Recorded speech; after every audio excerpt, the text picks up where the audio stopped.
নমস্কার, কেমন আছেন সবাই? আশা করি আপনারা সবাই ভালো আছেন।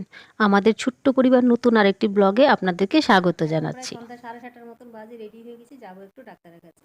ওকে একটু ডাক্তার দেখাবো, কারণ কি ওর একটু কানে ব্যথা আছে। তাই মম, আজকে তো এক্সাম শেষ, এখন কি পড়া করবে আমরা চলে গেলে, নাকি মোবাইল দেখবে? ঠিক আছে, তাহলে আমরা আসছি। Dark chocolate, okay bye. চলুন এখন যাওয়া যায়। মম, তুমি লক করবে নাকি আমি লক করে যাব? ওকে। এই যে হেলমেটটা নিয়ে নিয়েছি, চলুন এখন চলে যাই, আর বেশি দেরি করবো না, এখন প্রায় 35-এর উপর বেজে গিয়েছে। এই যে আমরা দুজনে এখন চললাম ডাক্তার দেখানোর উদ্দেশ্যে। আর আমাদের নাম্বার হচ্ছে 17, অনেক পেছনে পড়েছে। আর ওখানে রিসেপশন থেকে আমাদেরকে বলেছে 8টার মধ্যে ওখানে পৌঁছলেই চলবে। মনে হচ্ছে যে 8টার আগেই আমরা পৌঁছে যাব। আর একটা জিনিস দেখুন, রাতের বেলা রাস্তার লাইটগুলো কত সুন্দর লাগছে, অনেক কালারফুল, তাই না? সত্যি সন্ধ্যার পরে কোথাও যদি যাই না, এই লাইটগুলোর জন্য রাস্তায় চলতে না আমার কাছে খুব ভালো লাগে। এই দেখুন, আপনাদের সঙ্গে কথা বলতে বলতে ডাক্তারের চেম্বারের কাছাকাছি প্রায় চলেই আসছি। চলুন এখন চেম্বারের ভেতরে যাওয়া যাক, তার আগে জুতাগুলো খুলে নেই। আমরা এসে দেখি মাত্র 11 নম্বর গিয়েছে ডাক্তার দেখাতে, আর আমাদের হচ্ছে 17 নম্বর। আর আমি এখানে বসে বসে না অনেক বোর ফিল করছি, আর সবাই মিলে খুব সুন্দর করে টিভি দেখছে। আমার তো টিভি দেখার একদমই ইচ্ছে করছে না, তাই আমি ভাবলাম একটুখানি ভিডিও বানিয়েই নেই। দেখুন কি পরিমাণে ভিড় হয়েছে, আরও লোক আছে, অপোজিট সাইডেও অনেক লোক রয়েছে। 8টার থেকে বসতে বসতে এখন প্রায় 9:15 বাজে, এখনও আমাদের নাম্বার আসেনি। এখন মনে হচ্ছে খুব বেশি একটা দেরি হবে না, কারণ কি এখন 16 নম্বর চলছে। চলুন, হয়ে গিয়েছে আমাদের ডাক্তার দেখানো কমপ্লিট, এখন যাচ্ছি ওষুধ কিনতে।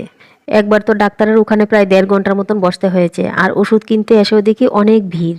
আর এই দোকান ছাড়া অন্য দোকান থেকে ওষুধ কিনলে না মনে হচ্ছে সবগুলো ওষুধ একসঙ্গে পাওয়া যাবে না। যাই হোক, কিছুক্ষণ সময় অপেক্ষা করে আমরা এখান থেকে সবগুলো ওষুধ কিনে নিলাম। আর ওকে ডাক্তার দেখাতে এসে মনে হচ্ছে যে আমিই অসুস্থ হয়ে পড়লাম, কারণ কি ওখানে বসে বসে আমার প্রচণ্ড মাথা ব্যথা শুরু হয়ে গিয়েছে। এখন চলে যাব বাড়ি।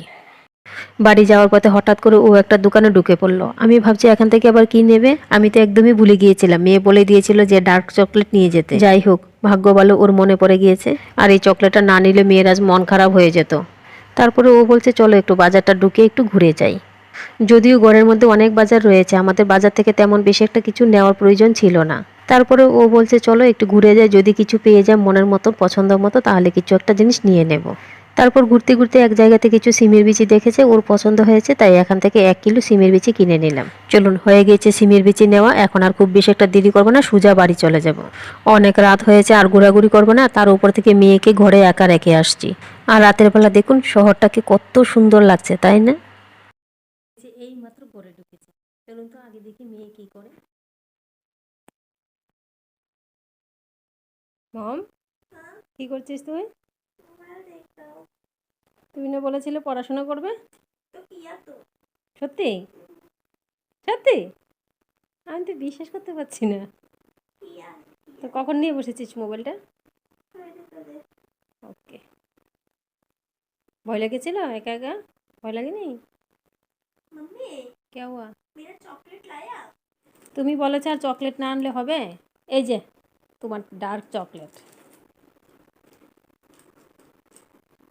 দেখ তো মম, এই চকলেটটাই কিনা, এটাই চেয়েছিলে? খুশি? ওকে। এখন খাবে না কাল খাবে? এখন হাফ খেয়ে নাও, আর বাকিটা ফ্রিজে রেখে দাও। ওকে, ঠিক আছে, আমি যাচ্ছি তাহলে রান্না করো। ওকে।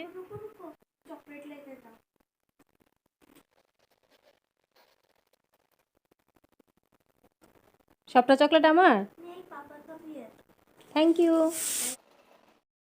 আমাদেরকে ডাক্তার কাছে যেতে বলেছিল 7:30 থেকে 8টার মধ্যে, আমরা 8টা বাজার আগেই চলে গিয়েছি। কিন্তু তারপর আমাদের নাম্বার আসতে আসতে প্রায় 9:15 বেজে গিয়েছে, আর ডাক্তার দেখাতে দেখাতে 9:30 উপর বেজে গিয়েছে। তারপর একটু বাজার ঘুরেছি, তারপরে বাড়ি আসলাম, আর এখন 10টা প্রায় বেজেই গিয়েছে। ডাক্তারের কাছে না এত সময় বসতে বসতে না আমার প্রচণ্ড মাথা ব্যথা হয়ে গিয়েছে। চলুন এখন আর বেশি কথা বলবো না, এখন গিয়ে রাতের খাবারটা বানাই। রাতের খাবারে বানাবো ডাল তরকা, আর হচ্ছে অমলেট, আর সঙ্গে রুটি হবে। আর সব কিছু রেডি করে গিয়েছি, আটাটাও মেখে রেখে দিয়ে গিয়েছি, তো রান্না করতে বেশি একটা সময় লাগবে না। চলুন আজকের ব্লগটা এখানে শেষ করছি, আর আজকের ব্লগটা যদি আপনাদের কাছে ভালো লেগে থাকে তাহলে একটা লাইক করে দেবেন, সঙ্গে কমেন্ট করতে ভুলবেন না। Thank you for watching.